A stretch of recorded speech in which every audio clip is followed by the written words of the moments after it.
जुड़ने के लिए साहस चाहिए, और वो साहस की प्रेरणा ही ये नन्हे नन्हे दीपक देते हैं, जिन्हें हम यहां पर सजा करके बैठे। वास्तव में इन दीपकों जैसा कोई साहसी नहीं है जो अपने जिंदगी के, अपने रक्त की अंतिम बूंद तक समाज की सेवा करता है।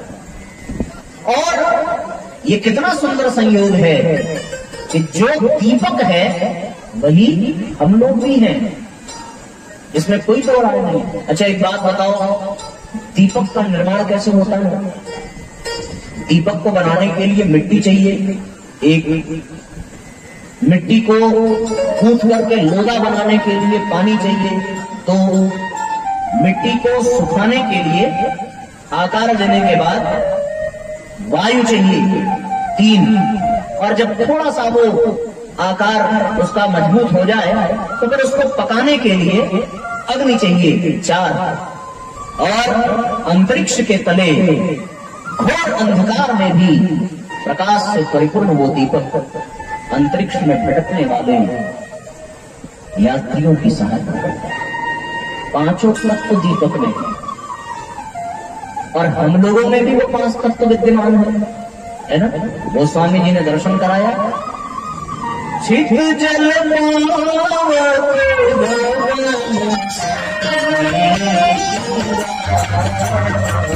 छिप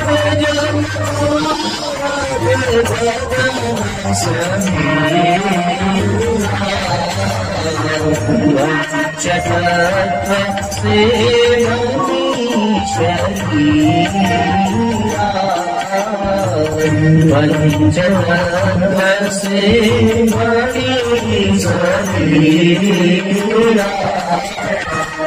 केवल 5 तत्व ही नहीं है, इस दीपक में मन भी है, इस दीपक में आत्मा भी है, इस दीपक में जीवनी शक्ति भी है।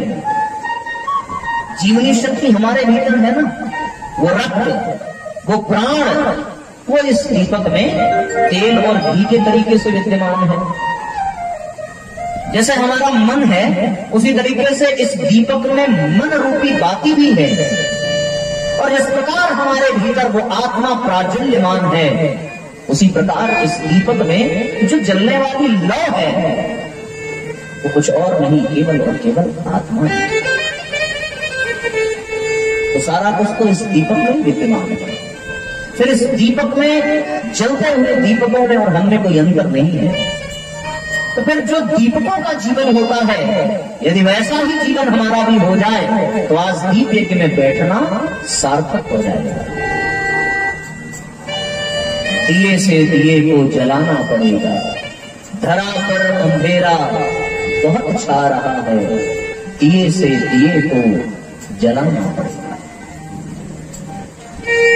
तो आइए थोड़ा सा समझने का प्रयास करें,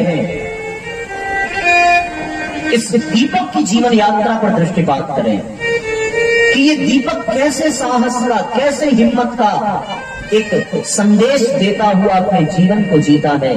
यदि वो हिम्मत, वो साहस हमारे भीतर आ जाए तो फिर भैया हम भी उस चेतना से जुड़ जाएंगे और दीपक के तरीके से दुनिया को प्रकाशित करेंगे। तो फिर 5 तत्वों से बना हुआ यह दीपक और 5 तत्वों से बनी हुई यह देह। जैसे इस देह का संचालन मन से होता है, उसी तरह मन रूपी बाती इस दीपक में रहती है। ये देह तब तक सक्रिय है जब तक इस देह में जीवनी शक्ति, प्राण शक्ति है। उसी तरह वो दीपक भी तब तक सक्रिय है जब तक उसके शरीर में वो तेल, वो घी, वो प्राण है। वो दीपक संसार का कल्याण तब तक कर पाता है जब तक उसमें परमात्मा की ज्योति विद्यमान है, और उसी तरीके से ये शरीर भी तब तक चल पाता है जब तक इस परमात्मा की ज्योति इसमें विद्यमान है।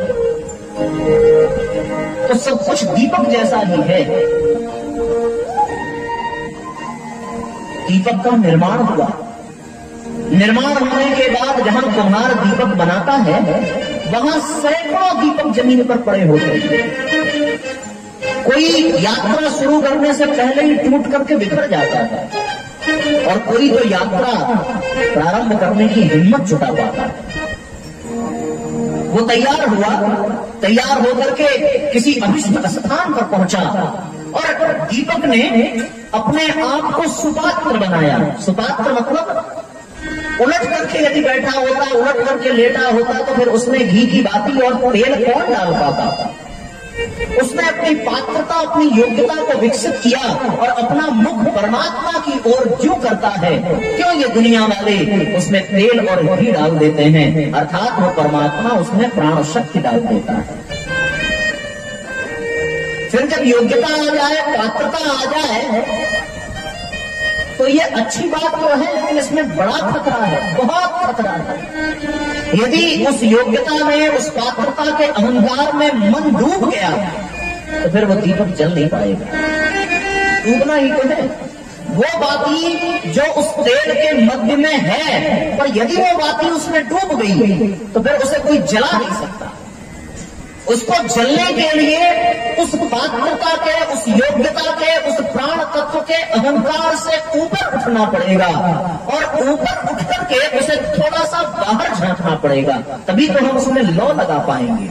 उसी प्रकार जीवन में यदि परमात्मा की कृपा हो जाए, यदि हमें योग्यता मिल जाए, उपलब्धियां मिल जाए, प्राण तत्व मिल जाए, ये जीवन मिल जाए, ये सुंदर शरीर मिल जाए और इस संसार में एक स्थान मिल जाए, जैसे उस दीपक को मिला वैसे ही हमें भी सम्मान मिलने लगे, हमें भी साधन सुविधाएं मिलने लगे, हमें भी लोग झुक करके प्रणाम करने लगे उस दीपक के तरीके से, तो ये बात ठीक तो है, लेकिन पर इसमें बड़ा खतरा है कि कहीं हमारा भी मन उस दीपक के तरीके से उस पात्रता में, उस योग्यता में, उस प्राण तत्व में, उस घी, उस तेल में ही डूब करके अपना दम न तोड़ दे।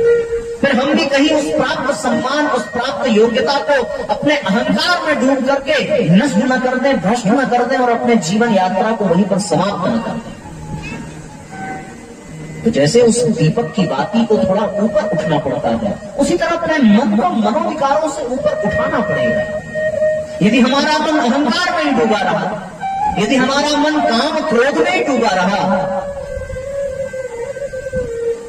तब तो फिर वो जल नहीं पाएगा। तब उस मन पे आत्मा का नियंत्रण नहीं होगा, उस मन पे आत्म ज्योति का नियंत्रण नहीं होगा। यदि उस मन में आत्म ज्योति का नियंत्रण चाहिए, उसे उस परमात्मा की चेतना का, उस आत्म तत्व का स्पर्श कराना है, तो उस मन को मनोविकारों से ऊपर उठना पड़ेगा। जिस प्रकार वो दीपक की बाती थोड़ा सा बाहर निकली होती है, तभी तो वो जल पाती है। यदि वो बाहर न निकली रहे और अपनी ही खुमारी में, अपने ही तेल में, अपनी ही घी में वो डूबी रहे, उसे कोई जला नहीं। फिर कोई एक व्यक्ति आता है उस दीपक की जीवन में, एक आता है और वो उस डूबी हुई बाती को पकड़ता है, पकड़ करके निकाल कर बाहर कर देता है, ऐसी बात नहीं है।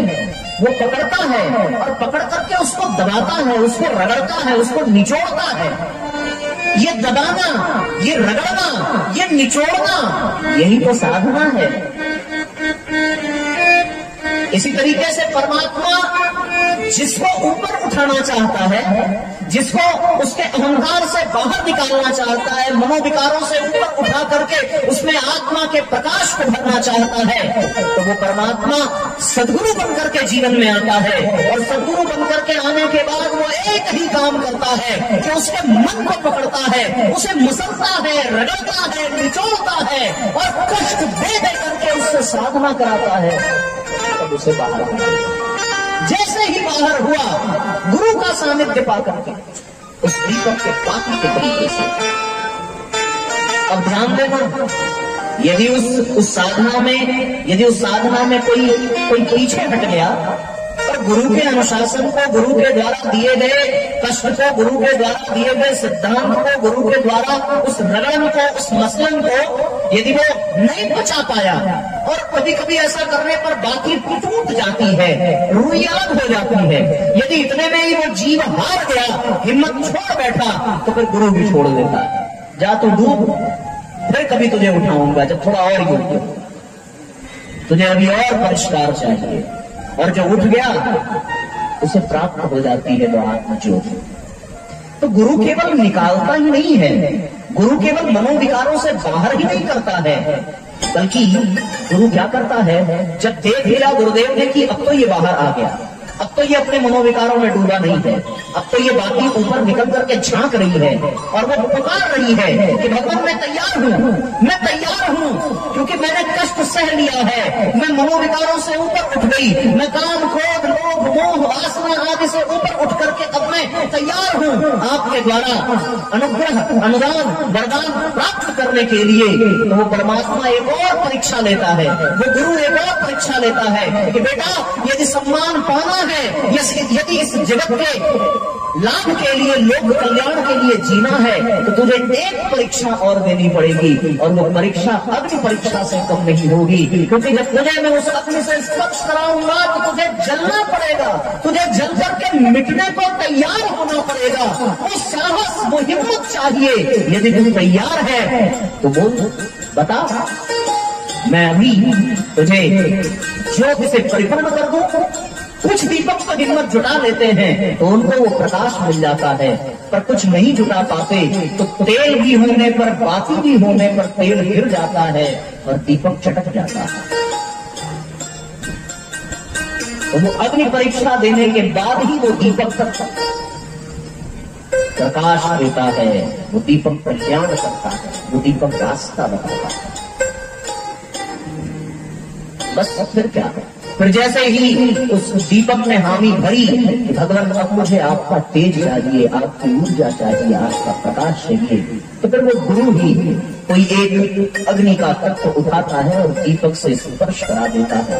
जैसे ही दीपक में अग्नि का स्पर्श हुआ, वैसे ही अभी तक उस दीपक को कोई पैरों से मार देता था, कोई उठा करके फेंक देता था, कोई अपमानित दृष्टि से देखता था, पर जैसे ही वो परमात्मा की ज्योति उस दीपक के संरक्षण में उस दीपक का साथ देती है, वैसे ही अब उस दीपक को न कोई पैर से छू सकता है, न कोई हाथ से छू सकता है, बल्कि जो जाएगा वो नतमस्तक होकर के उस दीपक को प्रणाम भी करेगा और परमात्मा को धन्यवाद भी देगा, और फिर तभी उस दीपक का दीपक होना सार्थक होगा।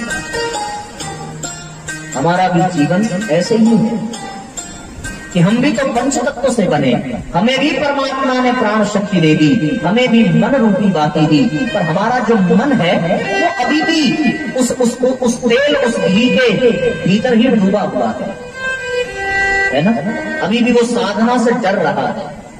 गुरु तो चाहता है कि निकाल दूं, मसल दूं, निचोड़ दूं और इसको योग्य बना करके बाहर कर दूं। ये जिस अहंकार में डूबा हुआ है, जिस लोभ मोह तृष्णा वासना में डूबा हुआ है, गुरु चाहता है निकालना, पर बात बनती नहीं। जिस दिन बन गई उस दिन गुरु का प्रकाश मिल जाएगा, गुरु की कृपा बन जाएगी, और फिर हम भी स्वयं को जला करके दुनिया को प्रकाशित करेंगे, और इसी में मनुष्य जीवन की सार्थकता है।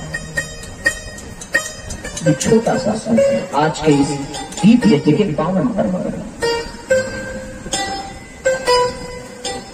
तो अपने स्वरूप को पहचान करके वो दीपक जब बाहर निकलता है अपने तेल और बाती के परिधि से, अर्थात अपने अहंकार और तृष्णा वासनाओं से, मनोविकारों से, तो उसके लिए कोई साधना चाहिए, कोई गुरु चाहिए, और जो गुरु चाहिए उसी से रिश्ता जोड़ना है।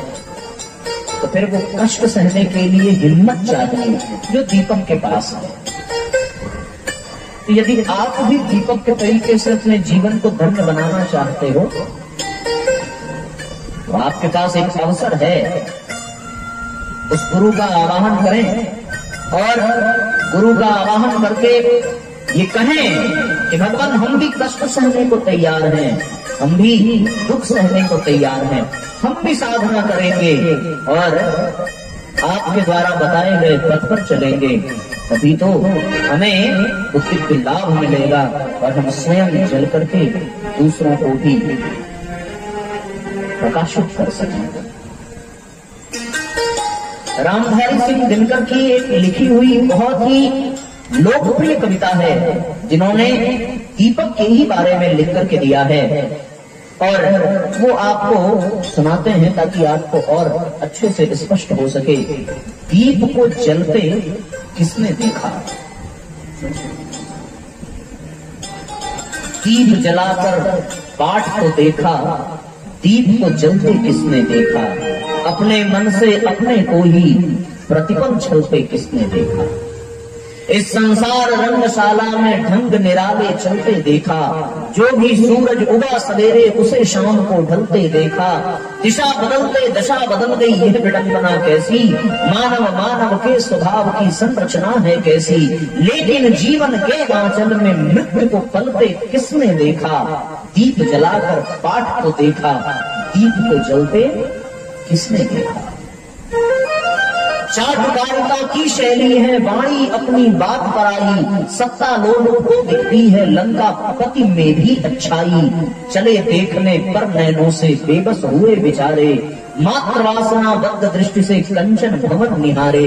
लेकिन माया भी रावण को रूप बदलते किसने देखा, दीप जलाकर पाठ को देखा, दीपक को जलते किसने देखा। राग द्वेष की दुनिया में ही कुछ मतिमंद किया करते हैं, अपने संबंधों की सीमा रेखा खींच लिया करते हैं। स्वार्थ रत मोह मानव को कब किसकी परवाह रही है, बन जाए राजेश सभी रंगों की एक ही चाह रही है। लेकिन दुखियारे दिल के अरमान को चलते किसने देखा, दीप जलाकर पाठ को देखा, दीपक को जलते किसने देखा। दीप जलाकर उसके प्रकाश में हम दुनिया को देख लेते हैं, पर उस दीपक को हम जलते हुए देखते हैं क्या। आज उन जलते हुए दीपकों को देखने का सौभाग्य मिल रहा है इस दीप यज्ञ में, और ये दीपक गूंज गूंज कर ये कह रहा है कि जिस तरीके से मैंने कष्ट सहे हैं और अपने मन की बाती को ऊपर उठाया है, ऐ दुनिया वालों, ऐ ग्राम वालों, आज तुम्हारे पास भी अवसर है। मैंने तो किसी गुरु का सानिध्य पा लिया और अपने मन की बाती को अपने मनोविकारों से ऊपर उठा लिया। तुम्हारे पास भी ये दिव्य अवसर है, इसे भूल मत जाना। तुम्हें भी आज पूज्य गुरुदेव का संरक्षण मिल रहा है और इनके ही कृपा से, इनके ही द्वारा बताई साधना से तुम्हें भी मनोविकारों से ऊपर उठने का अवसर मिलेगा।